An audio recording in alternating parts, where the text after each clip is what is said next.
to be. In this series, we have called them Samson Rides Alone. Here is a man that for at least 20 years, he was a judge. We do not have the story of even one thing that he judged. He was a leader. We do not find one time when he was leading the people. We find him hound dogging around the country, making love to foreign women and causing sorrow and destruction. Nothing constructive. And so we wish to bring to you in this episode of Samson, the strongest man who ever lived. I hope you're enjoying these lessons, and we have 10 of them all together, and this is lesson 4, Samson's first encounter. History records that Samson made love, illicit love, to 3 Philistine women. We do not have any record of Samson making love to a hometown girl, to one of the girls of Israel. His own parents said, "Say, honey," says, "can't you find any girl in all of Israel that you could like?" They had hundreds and maybe thousands of beautiful, lovely girls. But the lust inside of him sent him astray to play with idol worshipers, to play with people that were vulgar and evil and immoral. Samson loved 3 women. And all these 3 women represented something different in his life and in your life too. However, it was only the last woman, Delilah, that we'll be telling you about, who brought him to the breaking of his divine covenant with the Almighty. She didn't want to just have fun. She wanted to destroy him. She didn't want to just go to bed with him. She wanted to kill him. And he didn't realize that. He was making illicit love to a woman who had within her heart to destroy him, that he would never rise again. She's the one that caused him to break his Nazirite vow with God, so that he could never again be the great person that God wanted him to be. Samson was a judge of a whole nation. The God Jehovah had moved in Samson's life, making him a great one, a strong one, a mighty one. He understood how this strength gave him political power. He understood that. He knew that because of this supernatural power, he also had political power and possibly also had wealth. He was the head of a nation. Samson understood the power of material gain. You see, he understood that. And yet, he gave himself to sex. He gave himself to a desire for strange women rather than constructive, building a nation, building a community, building a family, building anything good. Samson, the strongest man that ever lived, did not bless humanity as he could have blessed humanity. He understood a desire for God. There were times when he desired God. God moved in his life in very wonderful ways. And only Samson could determine his place in history. And Samson did determine his place in history. On the great scoreboards outside of the theaters, it says Samson and Delilah. But it is not a story that builds a family. It's a story of illicit love. And after 3,000 years, mocking and laughing at a man who knew the way, but he didn't walk in it. He went his own way and had his own destiny. Samson's first encounter, today's lesson, is found in Judges chapter 14, beginning in verse 1. It says, Samson went down to Timnath. Now that means that from up the way here, about 5 miles, he comes over here to this village. And in his village, they were Jews. It was a part of Dan, kind of close up toward Jerusalem. And in this area, there were Philistines. So he went down, 5 miles from home and from his father's house, 5 miles, and he found a woman of the Philistines. And this woman has no recorded name. Yeah, she lived and she died, but had no name. She was a pagan. She was an idol worshiper. She was blessed with a beautiful body, and that's all Samson wanted, was a beautiful body. If that is all in life that you're seeking for, there's trouble. There's trouble for you. I can promise you right now, there's great trouble for anyone that all they're looking for in life is a beautiful body. Samson lusted after this woman's body. He got her body. but lost her destiny. This woman, in a way, represents what we call the world. There's glitter there, there's beauty there, but there's also destruction there. The story is told in Judges chapter 14 and verse 2. It says, Samson came up from Timnath, right here, back up to his home, 5 miles away, and told his father and his mother, I have seen a woman in Timnath of the daughters of the Philistines. Now therefore, get her for me. Samson demands his parents. Of course, he was a grown man. He was the judge of Israel. To told them to go down to Timnath and make arrangements for a marriage with these people. That was in the days when parents made arrangements for weddings. And so Samson, being a young man, he could not bargain for a wife, so he had to have his parents to do the bargaining and also pay the dowry. And so his parents went down to Timnath to take care of this for him. In verse 3 of that Judges chapter 14, his mother and father said, Samson, is there never a woman among the daughters of your brethren, among all of your people? You go to take a wife of the uncircumcised Philistines? Even Moses had said, don't do it. Joshua had said, don't do it. And the great leaders of Israel had said, don't do it. And he went ahead and did it anyway. Those are the kind of people that have great sorrows in life. Those are the kind of people that really get into trouble. Those are the kind of people that you just feel so sorry for. They make such poor decisions. Says, why would you go to a pagan for a wife? And all Samson had to answer his father was, get her for me. She pleases me well. We ought to put that in lines straight across this film right now and let you see it. That get her for me. When young people get in that attitude, they're going to have trouble. When young people start making demands of their parents for things that they shouldn't have, you're going to have trouble. Says, she pleases me well. She didn't please his brain. He wasn't using it. It was only his lust. She didn't please him at church because she didn't believe in the same God at all. And so it was only his lustful body that she could please. So it's possible that Samson has seen this little girl a lot of times. They only live 5 miles apart. You know, a boy can range 5 miles from home and be back for dinner until 5 miles don't do anything for a boy. They run and they jump, until they move at great distance during the day. And Samson realized that marrying this pagan was against the law and that she had never fit into his life, that she could never sit with the elders of Israel, that she could never sit by his side as he judged others. It would not be permitted. It was ostracizing him from his own people. It was making him a stranger to his own people that he was the judge of. It was a very strange situation. In verse 12, in Joshua chapter 23 and verse 11, it says, take good heed therefore unto yourselves that ye love the Lord your God, else if you do in any wise go back and cleave unto the remnant of these nations. That's what the Philistines were. That these that remain among you and shall make marriages with you and go into you and you unto them. Know for certainty the Lord your God will no more drive out any of these nations before you. There'll be no more deliverance for you. But they shall be snares, they shall be traps, they shall be scourges in your sides, they shall be thorns in your eyes. Now, no doubt he had read that in Joshua chapter 23. He had read that. He didn't think he'd ever lose his eyes, but he did. Until you perish from off this good land which the Lord your God's given you. Now, that was in the law, and he read it. He had to know it was in the law, and he read it.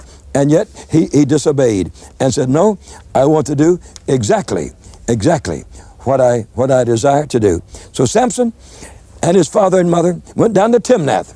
That's where we're standing right here now, in the town of Timnath, in the ruins of Timnath. And he came by the vineyards of Timnath. We've seen those vineyards. Maybe we can take a little picture of them a little later for you. The vineyards of Timnath, and a young lion roared against him. And the Spirit of Jehovah, isn't that something? Doing the wrong thing, and the Spirit of Jehovah came mightily upon Samson. He rent the lion as you would rend a little kid or a little goat, and with nothing in his hand. But he did not tell his father or his mother. There was some greatness in the man. Some of you men were to kill a rabbit, you'd tell the whole neighborhood about it. And here's a man that killed a lion and didn't even tell his parents about it. Told nobody. So Samson went down to Timnath, 5 miles away from where he was born. He found this pagan girl. He liked her face and her body. And so he demanded his parents to give their permission for him to marry her. And evidently, he had not even talked to her. He'd only seen her. And so the parents had to go down and talk it over with that family and give the money that they would want for the girl. And so he married the pagan who did not know the law of God, did not know Jehovah, and was not living like God wanted him to live. So here was a judge in Israel. He deliberately transgressed against all the law that God had given. He fell in love with a pagan, which God did not like. His mother rebuked him. You know it's wrong, she said, to marry a pagan. And he said, she pleases me well. That was the only answer he had. She pleases me well. He did not answer for the nation or for the family. There are millions of people in hell right now that all they had to say was, she pleases me well. By the lust of the flesh, they're in the wrong place for eternity. We hope that won't happen to you. We hope you're listening.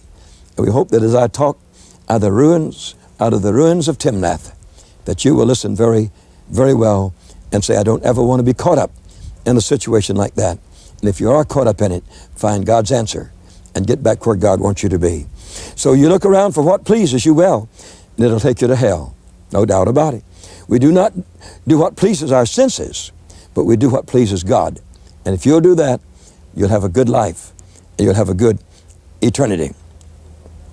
So Samson and his family went on down to Timnath for a wedding, and when they came back down there, after however long it was between the time he was betrothed to her, engaged to her, and the time he married her, and it went by to have a look at this lion that he killed.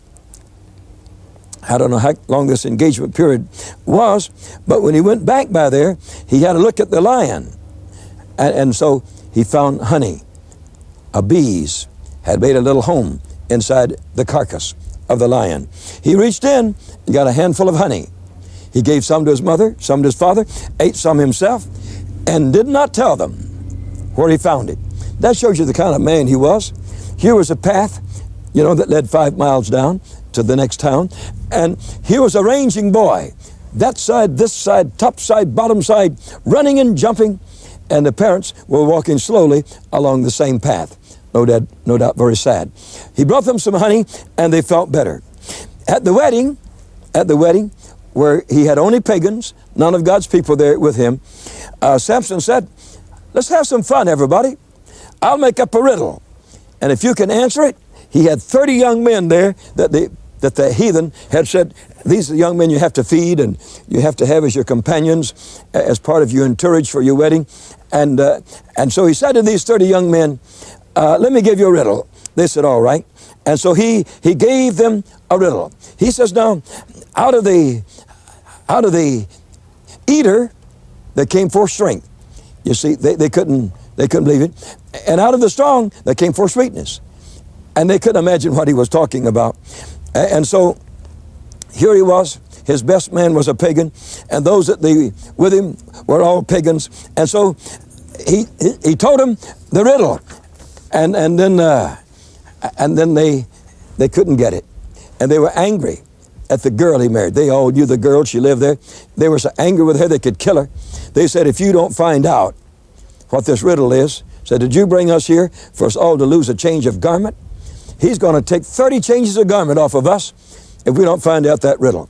And so the feast was for 7 days. And after the first day, when he gave the riddle, they began to plague the woman. "Tell us what that thing is." She says, "I don't know." And she would go to him and cry and said, "If you love me," when a woman starts telling you that, you better start running. Says, "If you love me, you would tell me what it is." He said, "Well, I haven't even told my mother and father. Why should I tell you? And we've just gotten married." And she plagued him day and night, crying, the Bible says, begging him, "What is the riddle? Tell me what the riddle is. We want to know what the riddle is." And so finally, on the 7th day, she told him.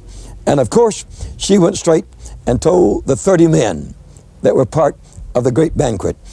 And when she told them, he became very angry and said, if you hadn't applauded my heifer, you wouldn't have found out about it. And he was so angry, he walked right off and left his gal that he had been living with for a week. He went off and went home without her. He said, if you had not, that's in Judges 14:18, if you had not plowed my heifer, you would have found out my riddle. And so he went, he was angry, and he went home. He stayed home a few days or a few weeks or whatnot. We don't know exactly how long. Then he decided he'd come back. So he brought a live kid along, a young goat, for them all to have a banquet with again, and gave it to them and said, I've come back, I've gotten over my anger. And the father looked at him and said, oh no, you can't have your wife.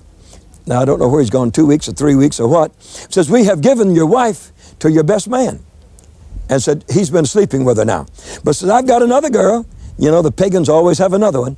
And you can always get another devil. There's no problem about it. And he says, how about her sister? So she's prettier than she is. And Samson was so angry that he says, I'll have to do something about this. So the first thing he did, he went down to Escalon, and we're going to be going down toward Escalon. And down in Escalon, he killed 30 men, brought the garments back up and threw them at their feet and gave them to them.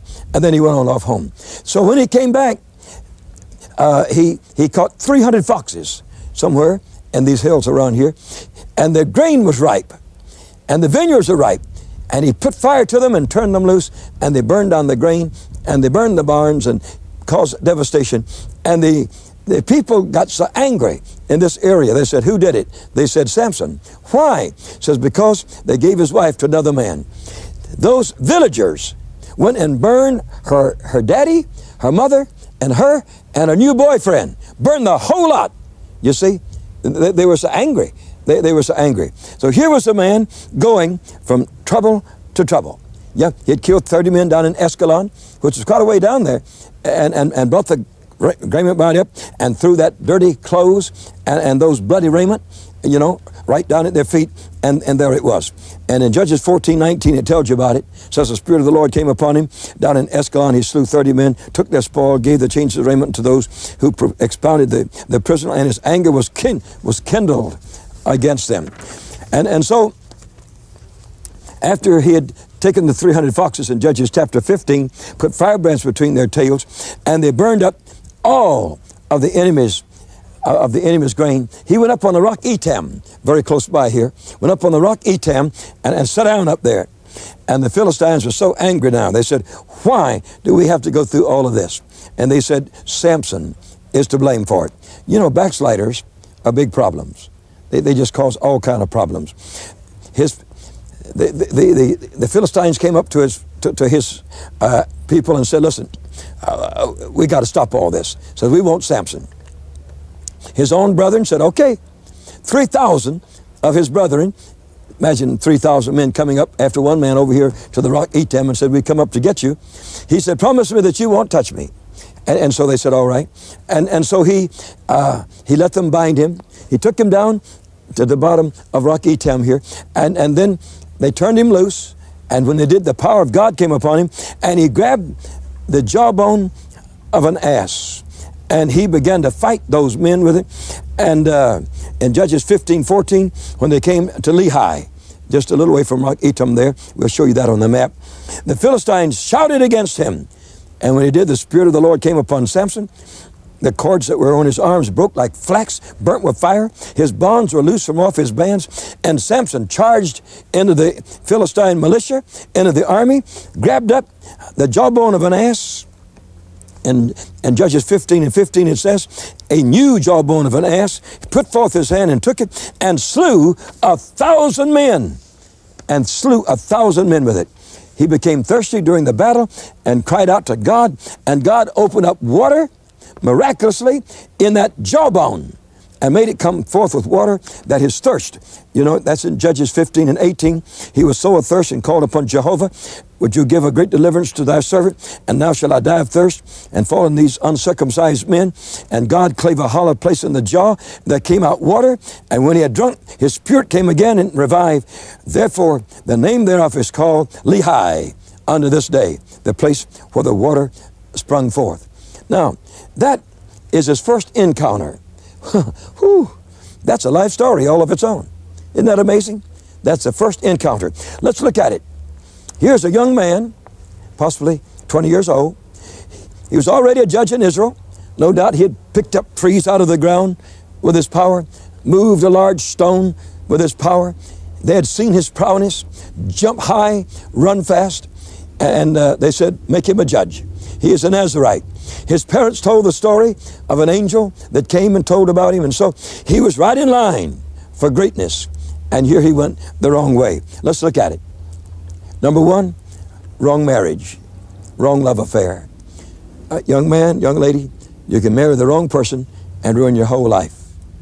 Please believe me, you certainly can.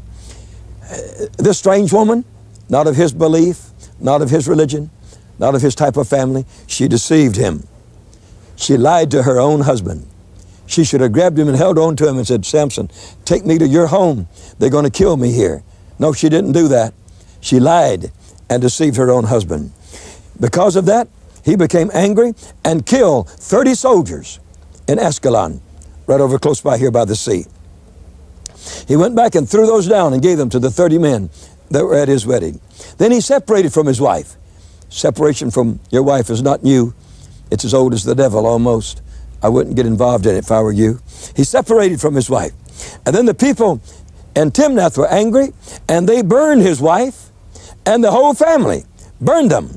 Then Samson got angry about that, and he burned down their wheat harvest. He was so angry.